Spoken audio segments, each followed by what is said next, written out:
Jai Shriram, welcome to my channel. So Valentine's ಸ್ಪೆಷಲ್ಗೆ ನಾವು ಕಿಟ್ಟಿಗೆ ಸರ್ಪ್ರೈಸ್ ಕೊಡೋಣ ಅಂತ ಅಂದ್ಬಿಟ್ಟು ನಾನು ಪಾಪು ಡೆಕೋರೇಟ್ ಮಾಡ್ತಿದ್ವು. ಸೊ ಅದಕ್ಕೆ ಮುಂಚೆನೇ ನಾವು ಶಾಪಿಂಗ್ ಮಾಡ್ಕೊಂಡು ಬಂದ್ವಿ. ವಿಶಾಲ್ಗೆ ಹೋಗ್ಬಿಟ್ಟು ಕಿಟ್ಟಿಗೆ ಸರ್ಪ್ರೈಸಾಗಿ ಗಿಫ್ಟ್ ಕೊಡೋಣ ಅಂದ್ಬಿಟ್ಟು ಫಸ್ಟೇ ವಾಚ್ ಬುಕ್ ಮಾಡಿದ್ದೆ, ಮತ್ತು ನಾನು ಒಂದು ಶರ್ಟ್ ತೊಗೊಂಡಿದ್ದೆ, ಮತ್ತು ಒಂದು ಚಿಕ್ಕದೊಂದು ಹಾರ್ಟ್ ಶೇಪ್ದೊಂದು ಡಾಲ್ ತಗೊಂಡಿದ್ದೆ. ಸೊ ಶಾಪಿಂಗ್ ಎಲ್ಲ ಮುಗಿಸ್ಕೊಂಡು ನಾನು ಪಾಪು ಮನೆಗೆ ಬಂದ್ವಿ. ಅಂದರೆ ಪಾಪುಗೆ ಡ್ಯಾನ್ಸ್ ಕ್ಲಾಸಿಗೆ ಸೇರಿಸ್ಬೇಕಿತ್ತು. ಸೊ ಹಾಗಾಗಿ ಅವನನ್ನು ಸಿದ್ಧಾರ್ಥ ಲೇಔಟಿಗೆ ಕರ್ಕೊಂಡೋಗಿ ಡ್ಯಾನ್ಸ್ ಕ್ಲಾಸಿಗೆ ಸೇರಿಸ್ಬಿಟ್ಟು ಅವನ್ನ ಹಾಗೆ ನನ್ನ ಜೊತೆಲೇ ಕರ್ಕೊಂಡೋಗಿ ಕೇಕು ಮತ್ತು ಬಲೂನ್ಸು ಏನೇನು ಬೇಕೋ ಅದನ್ನೆಲ್ಲ ತೊಗೊಂಡು ನಾವಿನ್ನು ಹೊರಟ್ವಿ. ಮನೆಗೆ ಬಂದ್ವಿ. ಕಿಟ್ಟಿ ಬರೋ ಅಷ್ಟರಲ್ಲಿ ನಾವು ರೆಡಿ ಮಾಡೋಣ, ಡೆಕೋರೇಟ್ ಮಾಡೋಣ ಅಂತ. ಸೊ ಪಾಪು ನನಗೆ ಹೆಲ್ಪ್ ಮಾಡ್ತಾಯಿದ್ದ ಏನೇನು ಮಾಡಬೇಕು ಅಂತ. ಸೊ ಮನೇಲೇ ಇರೋವಂಥ ಟೆಡ್ಡಿ ಬಿಯರು ಅದನ್ನೆಲ್ಲ ಬೆಡ್ ಮೇಲೆ ಇದು ಮಾಡಿ ಒಂದು ಸ್ಯಾರಿಲಿ ವಿ ಶೇಪಲ್ಲಿ ಇದು ಮಾಡಿದೆ. ಮತ್ತು ತಿರ್ಗಾ ಲೈಟಿಂಗ್ಸು ಆಲ್ಮೋಸ್ಟ್ ಮನೇಲೇ ಎಲ್ಲ ಇತ್ತು. ಸೊ ಹಾಗಾಗಿ ನನಗೇನು ತುಂಬ ಖರ್ಚಾಗಲಿಲ್ಲ. ಮತ್ತು ತಿರ್ಗಾ ಫೈನಲಿ ಈ ಥರ ಮಾಡಿದ್ವಿ. ತುಂಬಾ ಚೆನ್ನಾಗಿ ಬಂದಿತ್ತು. ನಾನು ಎಕ್ಸ್ಪೆಕ್ಟೇ ಮಾಡಿರಲಿಲ್ಲ ಇಷ್ಟು ಚೆನ್ನಾಗಿ ಬರುತ್ತೆ ಅಂತ. ಸೊ ಮನೇಲಿರೋ ಥಿಂಗ್ಸನ್ನೇ ನಾನು ಯೂಸ್ ಮಾಡಿಕೊಂಡು ಡೆಕೋರೇಟ್ ಮಾಡಿದೆ.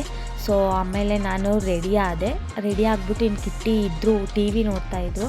ಸೊ ಅವ್ರನ್ನ ಸರ್ಪ್ರೈಸಾಗಿ ಕರ್ಕೊಬರೋಣ ಅಂತ ಅಂದ್ಬಿಟ್ಟು ನಾನು ಐಸ್ ಕ್ಲೋಸ್ ಮಾಡಿಬಿಟ್ಟು ಕರ್ಕೊಂಡು ಬಂದೆ. ಬಟ್ ಕಿಟ್ಟಿಗೆ ಅದು ಫುಲ್ ಸರ್ಪ್ರೈಸು. ಅವರು ಏನು ಹೇಳಿದ್ರು ಅಂತ ನೀವೇ ಒಂದು ಸಲ ಕೇಳಿಸ್ಕೊಳ್ಳಿ. ಅವರು ಫುಲ್ ಶಾಕ್ ಆಗಿಬಿಟ್ರು. ಅವರು ಅಂದ್ಕೊಂಡೇ ಇರಲಿಲ್ಲ ನಾನು ಶರ್ಟ್ ಎಲ್ಲ ತರ್ತೀನಿ ಅಂತ ಅಂದ್ಕೊಂಡಿರಲಿಲ್ಲ.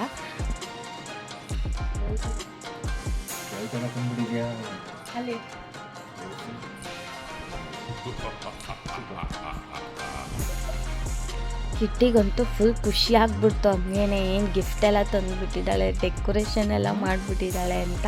ಸೊ ನನಗೂ ಅಷ್ಟೇ ಖುಷಿ ಆಯಿತು. ಫಸ್ಟ್ ಟೈಮ್ ನಾನು ಈ ಥರ ಸೆಲೆಬ್ರೇಷನ್ ಮಾಡಿದ್ದು. ಸೊ ಮಾಡಬೇಕು ಅನ್ನೋದಿತ್ತು. ಸೊ ಹಾಗಾಗಿ ನಾನು ಮಾಡಿದೆ. ಸೊ ಗಿಫ್ಟೆಲ್ಲ ಓಪನ್ ಮಾಡಿದ್ವಿ. ಅವರು ವಾಚ್ನ ನೋಡಿ ಖುಷಿ ಪಟ್ಟರು. ಮತ್ತು ಸ್ವಲ್ಪ ಪಾರ್ಟಿ ಇತ್ತು.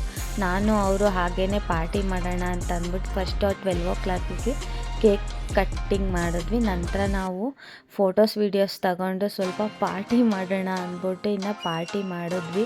ನಾವು ಎಲ್ಲ ಮುಗಿಸೋ ಅಷ್ಟೊತ್ತಿಗೆ ನೈಟ್ 1 ಗಂಟೆನೇ ಆಗೋಯಿತು. ಇನ್ನು ಬೆಳಗ್ಗೆ ಎದ್ದು ಟೈಮ್ ಆಗಿಬಿಡುತ್ತೆ, ಲೇಟ್ ಆಗುತ್ತೆ, ಬೆಳಗ್ಗೆ ಎದ್ದು ಹೊರಗಡೆ ಹೋಗೋಕ್ಕಾಗಲ್ಲ ಅಂತ ಅಂದ್ಬಿಟ್ಟು ಸ್ವಲ್ಪ ಫೋಟೋಸ್ ತಗೊಂಡು ನಾವಿನ್ನು ಮಲ್ಗಿದ್ವಿ. ಸೊ ನನ್ನ ಬ್ಲಾಗ್ ಇಷ್ಟ ಆಗಿದ್ರೆ ಲೈಕ್ ಮಾಡಿ, ಶೇರ್ ಮಾಡಿ. Thank you for watching. Bye.